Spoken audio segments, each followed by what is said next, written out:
Okay, I'd like to introduce Mark Stevenson. Mark, you're a futurist and an author. We'd be very keen to hear your thoughts on how you see the long-term future of renewable energy panning out. Oh, right. Well, so the easy questions then. I think the best sort of model would be basically what happened with the digital revolution. So if you looked at what happened to music with MP3s or what's happening to film distribution or whatever, you're seeing the traditional players losing controls of the means of production and distribution, and things become a lot more networked. So I think you're definitely going to see much more distributed grids, mini-grids, communities generating their own power, because basically the stuff's pouring out the sky and the ground.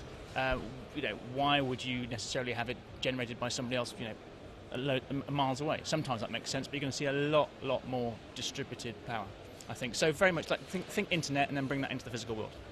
Okay, so would there be a degree of increasing localisation of renewable energies, maybe community projects, things like this? Yeah, absolutely. I think that's completely essential. And you begin to see that already because there's lots of problems with the energy system, not least the problems with climate change, and we've got lots of problems with legislation. So what you tend to find is people are starting to code around that themselves. They're going, you know what, we're just going to do it anyway. We don't need the government to do it for us. In fact, waiting for governments to solve problems is a bit like waiting for Jeremy Clarkson to write a feminist novel. It's kind of never going to happen, and even if it does, it will probably be terrible.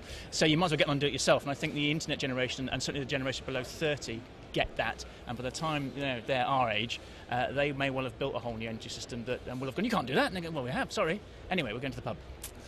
So, I mean, but there are obviously a few obstacles in the way. What do you see as these obstacles towards this longer-term future, and how can we best overcome those obstacles, do you think?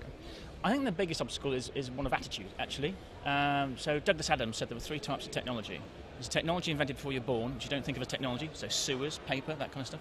Technology invented between you being born and the age of about 35. It's very exciting, you probably get a career out of it. So for my generation, that's things like the internet and mobile phones. And there's a technology invented after 35, which is completely pointless and makes you angry. Now, what's interesting to me is that people who decide the strategic direction of a nation or an organisation or an industry are usually in the last category, but most of their customers and stakeholders and employees are in the second one, and that causes this institutional bewilderment. And that's usually the biggest problem, is the older generation or the older attitude just doesn't get it. And not because they're evil, just because it's kind of out of their experience, and they actually hamper innovation. And I think given what's happening with climate change, we need to battle against that as quickly and as vociferously as possible. Okay.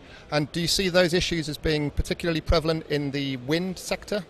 No, I think they're prevalent in every sector. I mean, you're seeing it in healthcare, energy production, wind, and wind is a subset of that. Seeing it in governance, there's a mismatch between, look at the governmental system. We've got the internet, and we're still using a government system that was invented basically in 1750 by some people in wigs. It's kind of ridiculous, and so it's actually part of a much bigger trend, which is the end of the Industrial Revolution, as we move into a more networked, democratised society, and you're getting this kind of clash of attitudes. Thank you for your thoughts. Okay.